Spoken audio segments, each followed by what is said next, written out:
So, hey there, everybody. So, we're here at RustWeek 2026. This is the Rust Project content team reporting in for duty.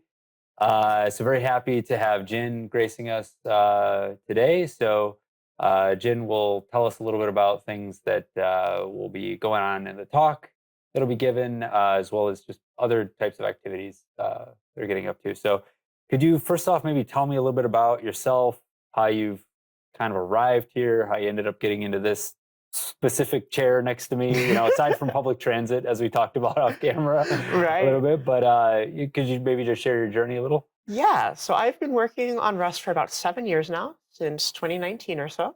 I started on the docs.rs team. And the way I started there is I was writing my own little side project, and I was using Lift, which is a compiler backend.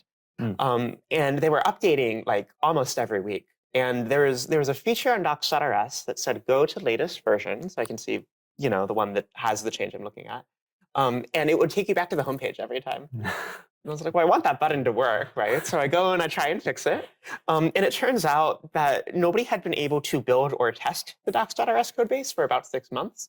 They were only able to build and test it in prod, which is not the ideal situation. And so I had to fix all of that before I was able to fix this small bug that I actually cared about.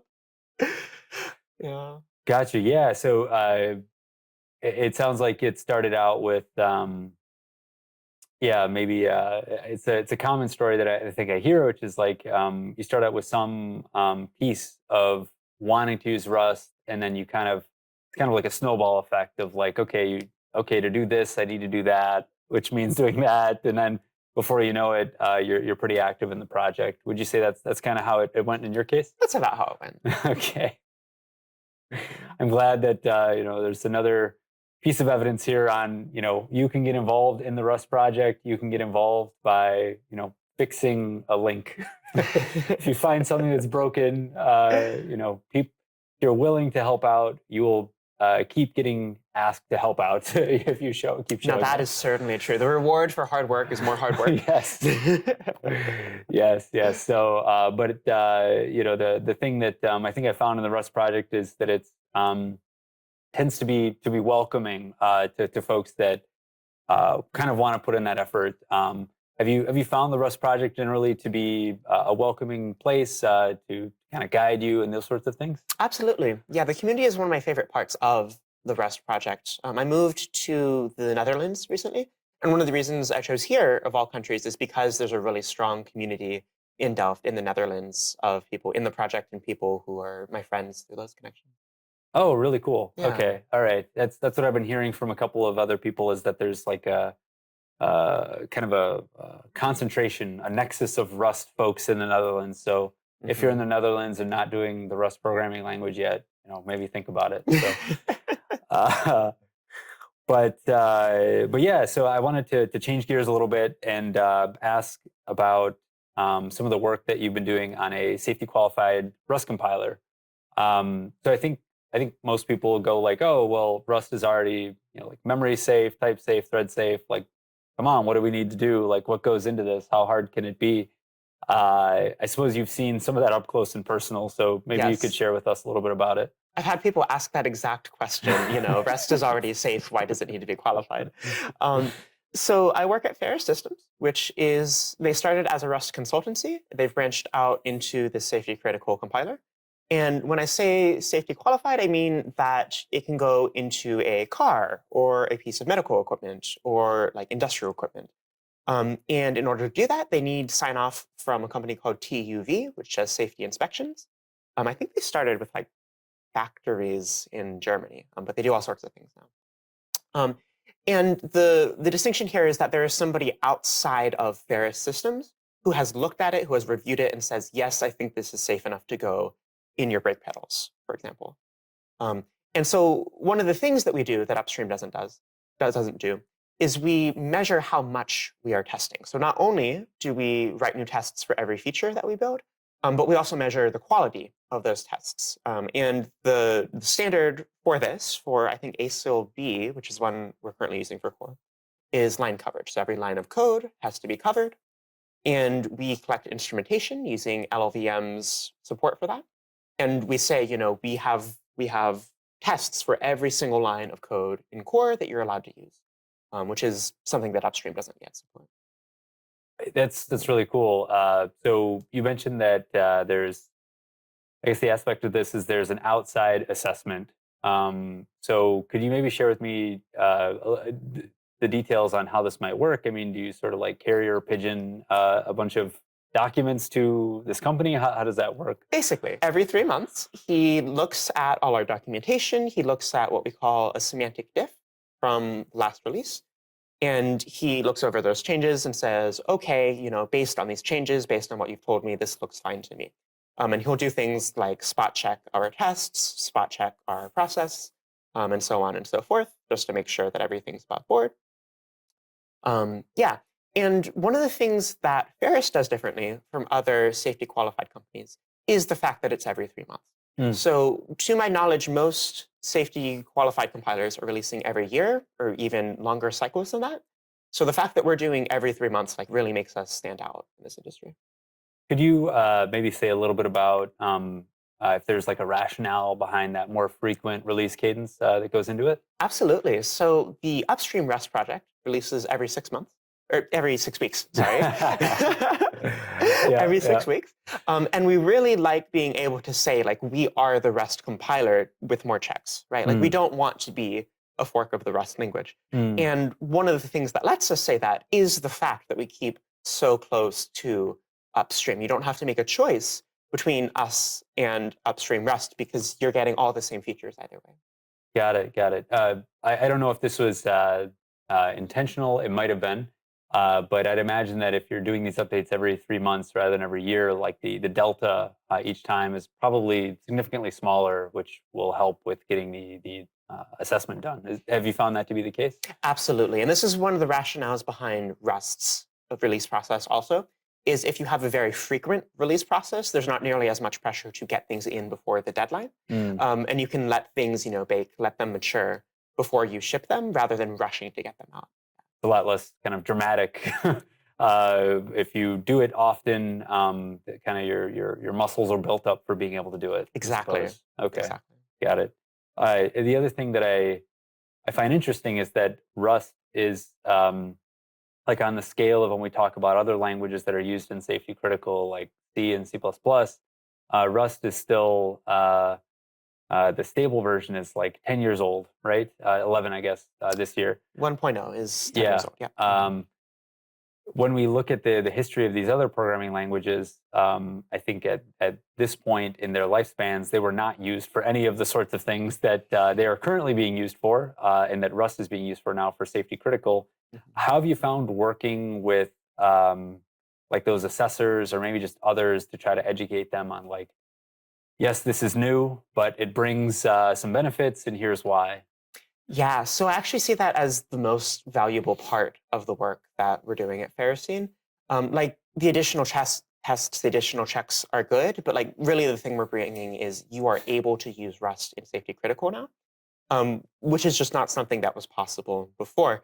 And being able to use Rust at all already gets you a bunch of checks that you couldn't get from C or C++ or any of those compilers because they just don't have as many things built into the language as Rust does. Right.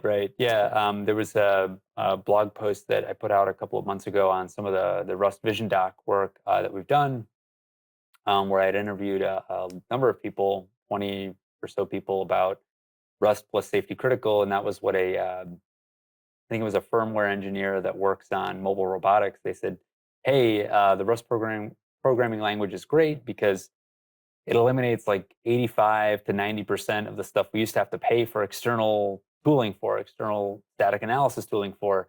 It just is not needed at all with the Rust compiler, which I think is incredible. And it's, it's why I asked him if I can put that quote on the blog post. So, absolutely. Have you found that there's a lot of sort of pushback from maybe established folks that are using C, C++, or is it mostly like by the point they're already talking with you, they're already kind of bought into, hey, we're going to do Rust?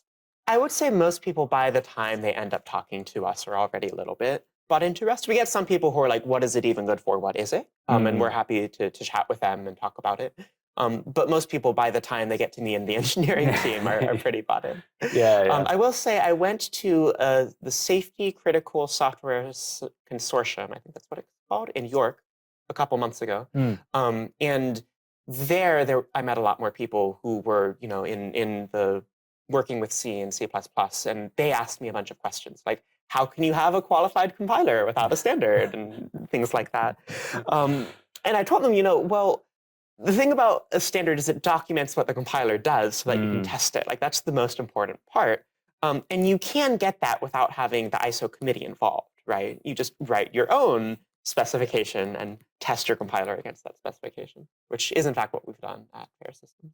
Right. Yeah. The FLS, right? The FLS, which I think you're involved in maintaining. Yes. My life is a series of strange circumstances, and so yes, now I'm involved with maintaining this, which came from Ferrous Systems and has been contributed back into the Rust project. And so I work with an engineer from Ferrous Systems as well as others to maintain the FLS now. Chepang, Chepang does a great job on the FLS. Yep, excellent.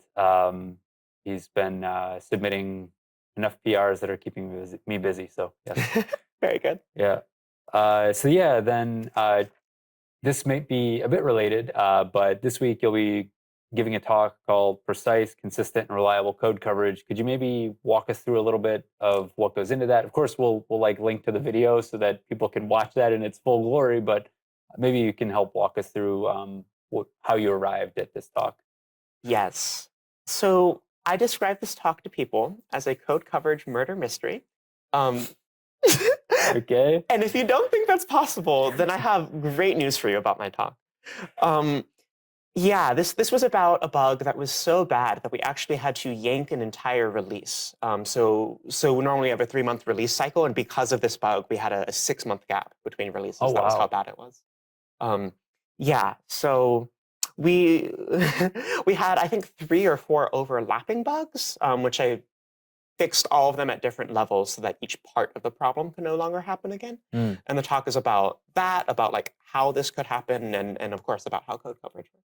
Wow. Okay. I have worked on other projects before. When a delivery didn't come through, we were behind by like 9 months or something, a year.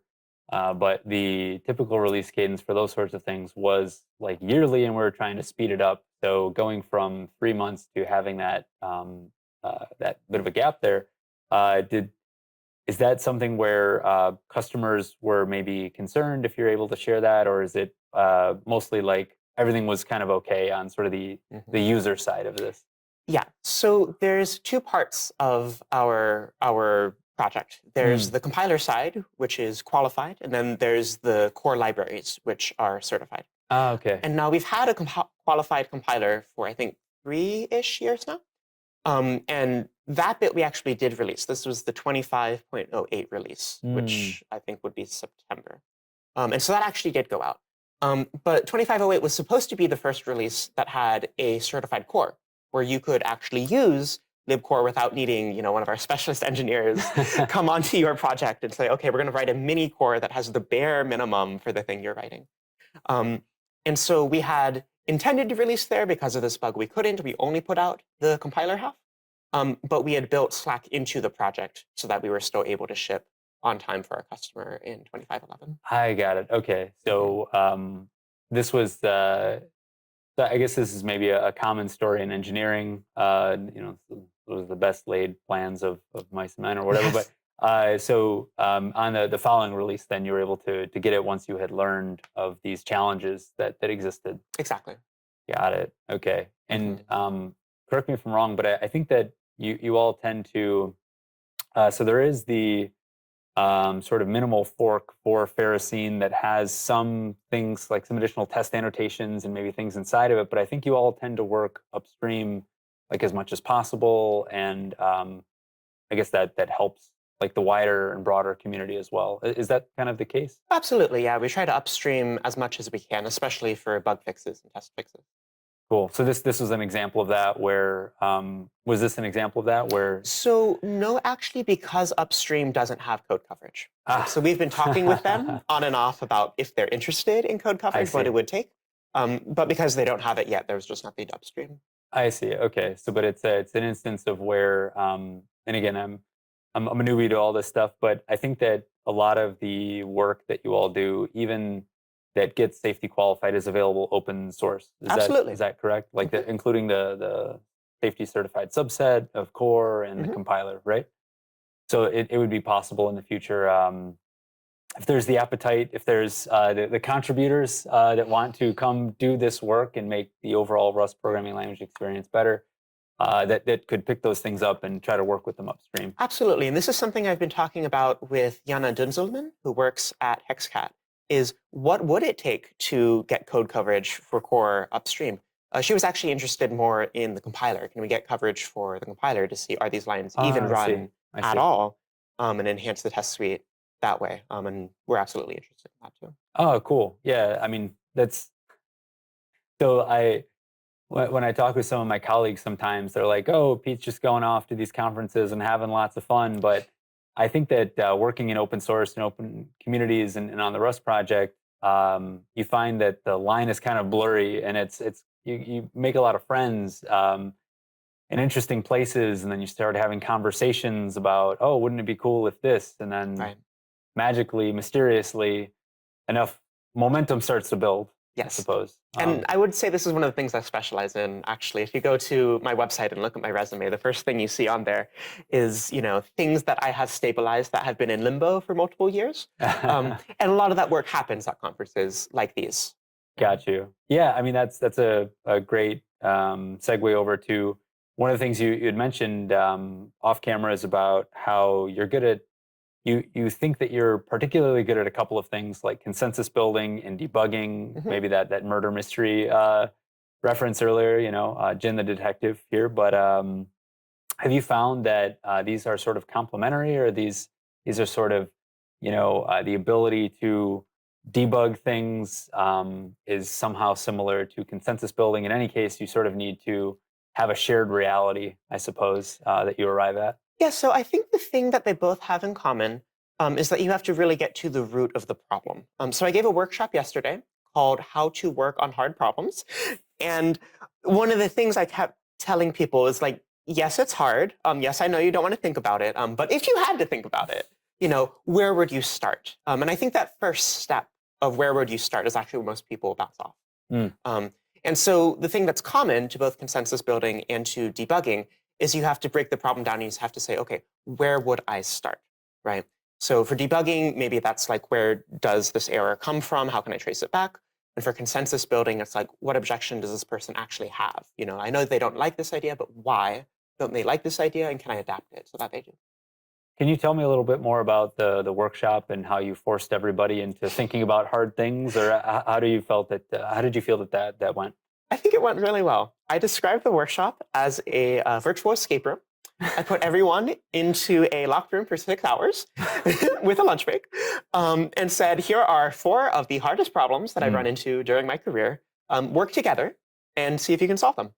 Wow. Okay, that is really cool. So did they get to see like daylight again? Were they able to Yes, escape the room? Or they were able to escape the room, yes. okay, And people were generally working in small teams. And for the teams that weren't able to make it through, because they were tricky problems, for the teams that didn't make it all the way through, I'm talking about one of them today. It's the coverage problem. And another is about query cycles. And I'll publish a blog post about that in the next few weeks. but they're still locked in that room. To be clear, like No, I let them they were out. able to be okay. All right. Okay. Well, that's good to hear that you provided them an escape. So yeah. All right. And yeah, so speaking of consensus building, there's a topic that's been heating up in the Rust community and the Rust project lately around generative AI, around LLMs and their usage. What should or should it not be used for? As I understand, you have a policy right now that's out for Rustline Rust. Could you maybe walk us through what is in that policy, like how you arrived there? I imagine there's like a lot of trade-offs to consider. There are a lot of trade-offs to consider. So, story time. This has been a debate in the project for, I would say, at least 4 or 5 months, maybe longer, where we have been getting a lot of PRs by people who are new to the project, who have like picked up an LLM and told it, fix this issue, and then thrown the output at us.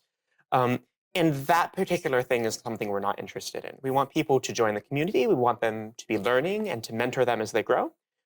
We're not so interested in just the fixes themselves because we could have told the LLM to do that, right? So that's one of the things we're considering. And then, of course, there are people who, one of the advantages of LLMs is that they're really good at search, not discovery. So one of the things that I personally will use an LLM for is for debugging things. I wrote my talks in Typist. And Typist, generally, I would say is a quite good language, but you can hit some obscure errors if you want to do like graphs and diagrams and things like that. And so I actually did, use an LLM to help me debug those. And I think that's a really good use case for them because when you're debugging, you have lots of bad ideas. You have to check them. That's the point of debugging. And so using the LLM to generate more ideas is fine because you have a way to check them. And so I think that's what's most important about using an LLM is having a way to check the work. Now you asked about the policy. The policy is quite complicated and nuanced, and I frankly don't remember every part of it. Please, so we'll link it or something. We'll figure out a way to link to it, but right. So you can read it at your leisure. But yeah, sorry. Go ahead. Yeah, absolutely. But the gist of the policy is that you can use it for debugging, you can use it for review, you can use it for search, for things like that. But if you want to use it for code, like we're much more strict about that because the code base is not just code is written primarily for humans and only incidentally for computers, right? And so if the code does the thing, but nobody understands it, that instantly makes it worse quality, even if the code reads fine, right? And so one of the things we really want from this policy is to make sure that people are understanding the code they merge. And so one of the ways that we do that is we hold LLM PRs to a higher standard than human-written PRs, rather than a lower one. Oh, okay. So yeah, I think I've in these discussions, I think I've read a little bit about this. Of there should be sort of like a shared mental model, like yes, that all of us have when working on a project, and then if we're all just sort of YOLOing everything to LLMs, we might end up with very different mental models and not understand sort of the details. Right, and I think this often happens when people are promoted from engineering to management, right? Is they know how the thing works mostly at the time that they stopped working on it, but reviewing is fundamentally a different task than writing, than testing, than running into the issues, right?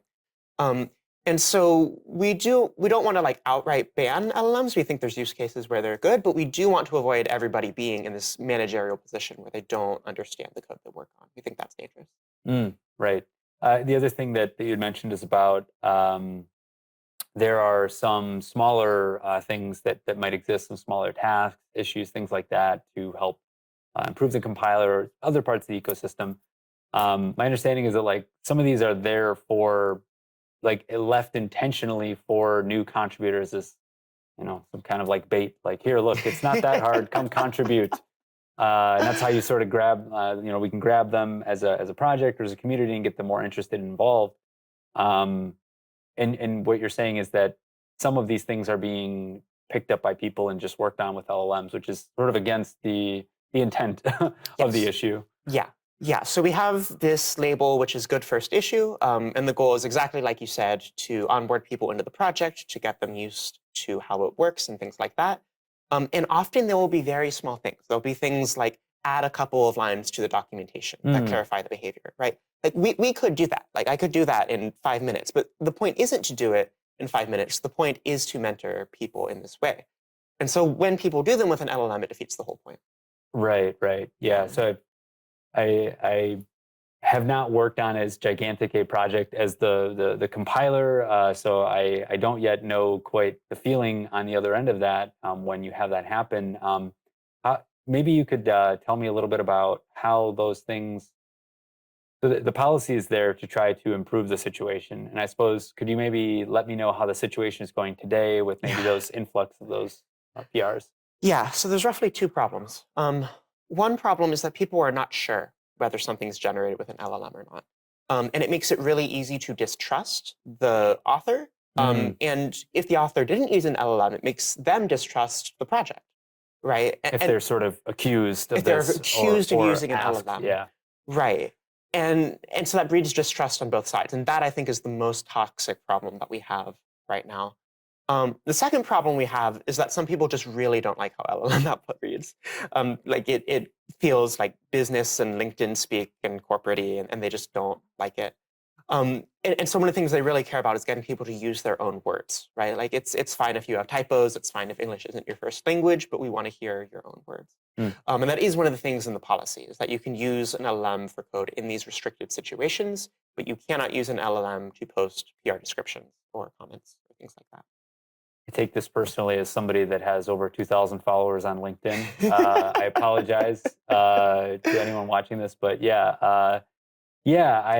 I can understand that. And if you sort of have an LLM that sort of sits between your real thoughts, your real communication, and the reviewers and the other prospective people that you'll be working with, if you fall for the trick of this doing one small helpful issue, having an LLM in between there, I guess, can just sort of lead to that kind of disconnect. Like people who are reviewing the code or just reviewing these communications might feel like, am I really getting the full story here? Am I really working with this person? Right, and it's the same thing about learning, right? Like new contributors can learn. LLMs, like their learning is frozen at the time that the model is trained, right? And if you're just feeding the reviewer's comments back to the LLM, like that's useless. We could have done that, you know? We want to talk to you as the person contributing. Right. It's to help help you as this contributor also get on the same page about this mental model Exactly. And as you said, there's a difference between sort of writing and reviewing, and I think that writing is one of the best ways to try to sharpen your understanding, your own mental model. And if that's being outsourced, then it's almost like, to a degree, a little bit of your thinking is being outsourced as well. Exactly. Yeah, and I feel this most strongly about a personal blog post, actually. So I write a lot. I have a blog, Jynn.dev, and I write about build systems. Check it out. Check it out. And I write about build systems and the Rust project and programming and life in general. And like the content is important, but like even more so, I think the style, right? Like people read my writing because they like reading my writing. And if I were just to jot down bullets and tell an LLM to turn it into prose, like I think that loses a lot of it for blog posts, especially, you know? And so, and I've discovered several times while writing these posts is that my mind changes while I write things up, where I see things in connection with each other that I didn't before, and my mind changes. And that wouldn't have happened if I just had the LLM do it. Right. Yeah. I agree that. So I also have a blog, petelavasser.com. You're welcome to visit it or not, as you so choose. But yeah, I agree that especially where it's something that like you own, it's your own voice. Yes. Why would you outsource that? Yes. I feel pretty strongly about that. Now, I do use LLMs for things related to generative AI, coding, these types of things. I do use it for that sometimes. But it's like I tend to use it for problems that I've already solved in the past, or like similar problems where I can sort of view the output and understand what's happening. Yeah. Have you found that to be the case? Is it through your own usage of LLMs or through like reviewing other people's code? Have you found it to be the case that they can be useful, but only if you know how to hold them well, and it's in a domain that there's like a lot of caveats, I guess? Yes, and this is one of the things I get annoyed at the LLM companies about, is I try to sell them as this like universal panacea, you know, throw the LLM at the problem and you have to think about it again. I don't think that's true. But I think there's a variety of different cases. So the thing I use the most for is for discovery. I was talking about typist earlier and diagrams, and I will use them for like, what API can I even use? You know, I wanted to be able to, typist by default will show the page number on each slide, and I was like, how can I get rid of that? And it pointed me, you know, to the part of the API docs that told me about that, which would have taken me way longer to find on my own. So that's one use case I think is really good, is discovery and new APIs in general. And then, like you said, for stuff that you've already done. So checking LLM code is hard. I think checking code in general is hard. Right. There's various things you can do. You can have fuzzing. You can have property testing. There's a thing Google calls, I think, mutant testing, where you test your tests. Mm. You change the code and break your code and make sure that test catches the breakage. Those are all things you can try. I think one thing that I would like to try that I haven't yet had a chance to try is to use LLMs to write test suites, not the tests themselves. Those should still be human authored, but to write something like compile test or like a property test harness, where you're the one writing the properties, but you don't have to do all the boilerplate work of setting it up in the first place. Okay, And I'm really interested in doing this for things like compile test, which is the Rust compiler's own like test suite, and for Bootstrap, which is the compiler's own build system. Got it. And both of those have effectively no tests right now, you know? Yeah, so like right. LLM tests are better than nothing. Yeah. But if you had, if you were to approach it in the way you said, where a lot of the boilerplate is already done, to make it easier for others to fill in meaningful tests and try to increase the code coverage for those sorts of things, I Absolutely. suppose. Got it. Yeah, it makes sense. So I think we're reaching sort of the stage where we're wrapping up here a little bit, but are there other things you'd like to share or sort of shout out, things that you want the lovely folks at home to jump in and contribute towards? I have one thing to say to summarize my position on LLMs. Sure. So people have talked about like ethical and moral issues quite a lot. I do think there are ethical and moral issues. But what I would like to say, which is that you are taking out of the commons when you use LLMs, and what's important is to put more back in than you took out. So this is a call to action for all commercial entities to open source all of your code so that everyone else can train all the LLMs on that as well. I don't want to straw man your position, but I do feel that that is the case, and that if you're going to be taking out, you should probably be putting back in. Absolutely. Yeah. Whether an LLM trains out or not, I do think that if you are, more broadly speaking, using open source software, that someone wrote that software, you should think about how you can help contribute towards either that project or something else. It's been a very rewarding part of my life and my career, getting more involved in open source. I started, I'm a late bloomer when it came to open source, my mid-30s when I started getting into open source. But I think that there's a lot there for anyone at any skill level. As you said, there's starter issues and things on many projects to jump in. Absolutely. Well, I said if you had anything else left to share, but then I sort of rambled. Did you have anything else you wanted to point people towards? Oh, goodness. And the answer being no is also absolutely fine. Well, I have mixed feelings about open source in general. Is what's going on. I think it's very easy for open source to be extractive. For people to say, oh, well, it looks better on my resume if I do open source. And they do a bunch of unpaid labor, and then like maybe it helps and maybe it doesn't, but like it feels icky.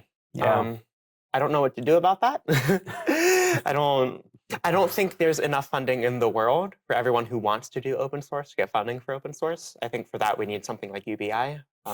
But you know, that's a much larger discussion. Tune in next time for the Rust Project Contents team discussion about no.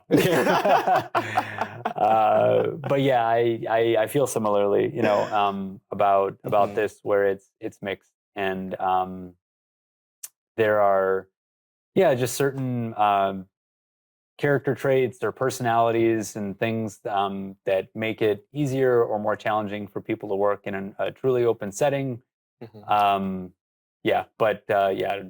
I'll catch up with you at some next Rust event when we're together, and we will talk more about some of these things. So. Sounds like a plan. Well, thanks again for hanging in with us there as we go through all sorts of things about open source and LLMs. And I really want to thank again Jynn taking the time to sit with us. Thank you. So until next time. So take care, everybody. Bye-bye.